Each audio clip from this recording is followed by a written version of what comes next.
باهۆی دواکەوتن و کەمی ڕێژەی بارانبارین لەم ساڵدا بەشێکی زۆر لە هاوڵاتیانی قەزای چەمچەماڵ و ناحیەی شۆڕش سونەتی نوێژە بارانەی بە کۆمەڵیان ئەنجامدا.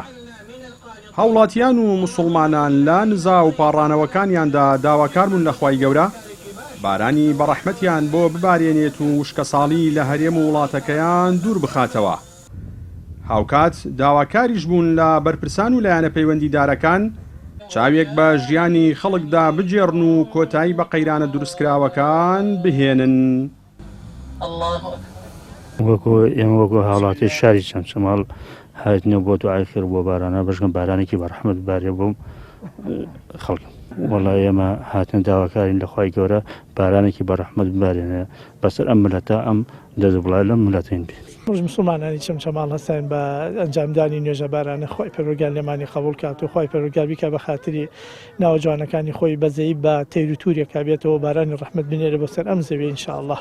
وەڵای بە حەقە ئێمە لە وڵاتێکان بەردەوام بەڵا ئەبارێت بەڵا ئەبارێ هەروەکو فەرمودەکەی پێغەمبەر فەرمووی صلی الله علیه و سلم دایمەوە خێت بەڵاو سەدەقە و کوتاکی ترازووایە. اینجا ئێمەش لێرە بە حەقە مسلمانان دایمەوە حەقە دەم بە زیکر یادی خوا بکەن سەدەقە و خێری چاکە زیاتر بکەن بەشکم ئینشاءالله خوای گەورەش بە ڕەحمی خۆی ڕەحمان پێ بکات و بەڵایە سەرمان لادا ئەمەش بەڵایە بە حەقەت. جوتیارێکیش دەڵێت دواکەوتنی زیاتری بارانبارین مەترسی لەسەر دانەوێڵە و بەرهەمە کشتتوکاڵەکان لە سنوورەکەدا دروست دەکات.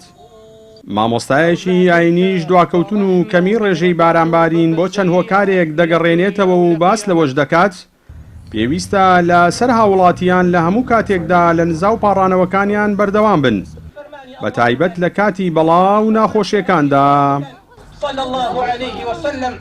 بارانەکە تاخیر بووە نەک زۆرەوە ئەگە ئیستێش خوا باران ڕەحمەتمان ببارێنێت هەوێزەی ئەکاتەوە و دەغڵ وەڵەوی چلشەوە بەهارە بارانی هەبێ ئینشاءالله خوا میسمان ناکات.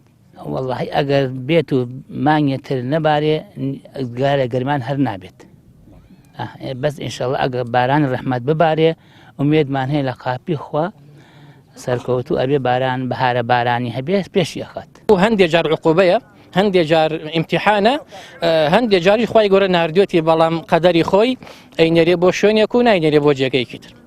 تەوبەکردنی ئینسانەکان بەس تەوبەیە کە فعلا شروطی تەوبەی تیابێ وەگەڕانەوە ئیستیغفاری ئینسانەکان ڕێگەیەکی سەریعی خەتێکی بەقووەتە بۆ دابەزینی ئەو ڕەحمەتە. خوای گەورە لە قورئانە باسی نوحمان بۆ کە سەلامی خوای لەسەر بێ فقلت استغفروا ربكم إنه كان غفارا يرسل السماء عليكم مدرارا تا کۆتەی ئاەتەکە ئەفمێ و پێم وتن ئەی خەومەکەم ئیستیغفار بکەن بگەڕنەوە بەلای پەروەردگار چونکە غەفارە و لێخۆشبوو میهرەبانە بارانیشتان بەخۆڕ بۆ ئەبارێنێ.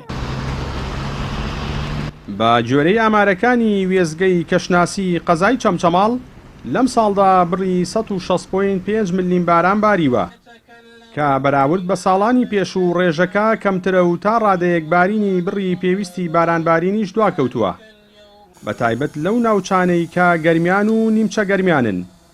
لە ئەگەری زیاتری دواکەوتنی بارانبارینیشدا مەترسی لەسەر کەرتی کشتتوکاڵ و دانەوێڵەی جوتیاران و ئاوی ژێر زەوی و تەنانەت ئاژەڵە کێویەکانیش دروست دەبێت.